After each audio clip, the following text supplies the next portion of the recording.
सर्वांना जय ज्योती जय सावित्री. सावित्री शक्तिपीठाचे संस्थापक अध्यक्ष सन्माननीय कुळधरण सर आणि सावित्रीच्या लेकींनो, भावी पिढीवर क्रांतीसूर्य महात्मा ज्योतिबा फुले आणि सावित्रीबाई फुले यांचे संस्कार व्हावे, घराघरामध्ये प्रागतिक विचार रुजायला हवे, याकरिता स्थापन केलेल्या सावित्री शक्तिपीठाला 5 वर्ष पूर्ण होऊन शक्तिपीठाने 6व्या वर्षात पदार्पण केले आहे. सन्माननीय संस्थापक अध्यक्ष कुळधरण सर यांनी लावलेल्या छोट्याशा रोपट्याचे आता वटवृक्षामध्ये रूपांतर झाले आहे.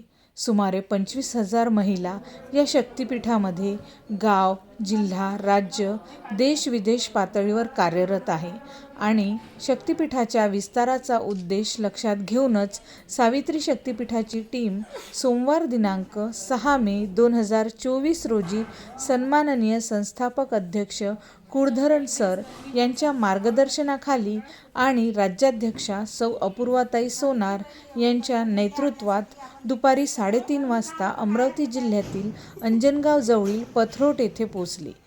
तत्पूर्वीच सौ अपूर्वाताई यांच्या मार्गदर्शनाखाली सौ रुपालीताई दहिकर परतवाडा शाखेच्या प्रसिद्धी प्रमुख यांनी पथरोट येथील सौ स्वातीताई भगत यांच्या मदतीने संपूर्ण सावित्री शक्तिपीठ पथरोट शाखेच्या सदस्यांची निवड व कार्यक्रमाचे काटेकोरपणे नियोजन केले होते.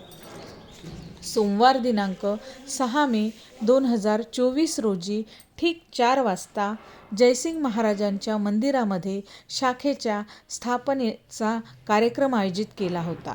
सर्वप्रथम सावित्री शक्तिपीठाच्या राज्याध्यक्षा सौ अपूर्वाताई सोनार यांच्या हस्ते क्रांतीसूर्य महात्मा ज्योतिबा फुले यांच्या फोटोला हारार्पण व दीपप्रज्वलन करण्यात आले. त्यानंतर पथरोट शाखेच्या अध्यक्षा सौ स्वातीताई भगत यांनी शाखेची कार्यकारिणी घोषित केली. त्यामध्ये अध्यक्ष म्हणून सौ स्वाती भगत यांची निवड केली, तर उपाध्यक्ष म्हणून सौ संगीता यावतकर, सचिव सौ कविता अंबाडकर, सहसचिव सौ नंदिनी कुरळकर, संघटक सौ रुपाली खलोकार, सरचिटणीस सौ उज्ज्वला पवार, प्रसिद्धी प्रमुख सौ शिल्पा कुरळकर यांची निवड केली गेली. तर सदस्य म्हणून सौ अच्युता काळे, सौ जयश्री खाजोणे, सौ सुचिता उपासे, सौ स्वाती रसे, सौ प्रीती बोबडे, सौ वनिता कविटकर, सौ महानंदा उपासे यांची निवड केली. सौ स्वाती भगत यांनी सर्व सखींची ओळख करून त्यांचे स्वागत राज्याध्यक्षा सौ अपूर्वाताई सोनार यांच्या हातून केले. त्यानंतर अपूर्वाताई सोनार यांनी सावित्री शक्तिपीठचे संस्थापक अध्यक्ष सन्माननीय कुळधरण सर यांचा परिचय आणि भूमिका स्पष्ट केली. सौ वर्षाताई भुयार यांनी सावित्री शक्तिपीठाची भूमिका विशद केली. तसेच सौ अनुराधाताई भुसकट परतवाडा शाखेच्या अध्यक्षा यांनी सावित्रीच्या लेकींना मार्गदर्शन केले. संपूर्ण टीमचे संघटन करण्याची मेहनत परतवाडा शाखेच्या संघटक सौ रुपालीताई दहिकर यांनी घेतली. त्यानंतर श्रीमती कोकिळाताई मसने यांनी सावित्री आईंवर सुंदर कविता केली. कार्यक्रमाचे नियोजन अतिशय सुंदर होते. सावित्रीच्या लेकींनी तिथे शाखा काढल्यामुळे खूप आनंद व्यक्त केला आणि सौ अपूर्वाताई सोनार लिखित दिग्दर्शित 2 अंकी नाटक ज्योतिबाची सावली सावित्री माऊली नाटक घेऊ असे आश्वासन देखील दिले. कार्यक्रमासाठी संपूर्ण टीमने मेहनत घेतली.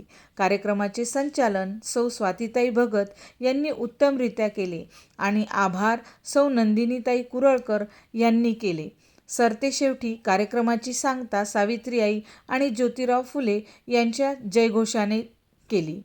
तसेच कार्यक्रमाला विशेष सहकार्य महेंद्र भगत यांचे लाभले. अशा प्रकारे कार्यक्रम अतिशय उत्साहात आणि आनंदात पार पडला. सावित्रीबाई फुले की जय. महात्मा ज्योतिराव फुलेंच्या विचारांचा विजय असो.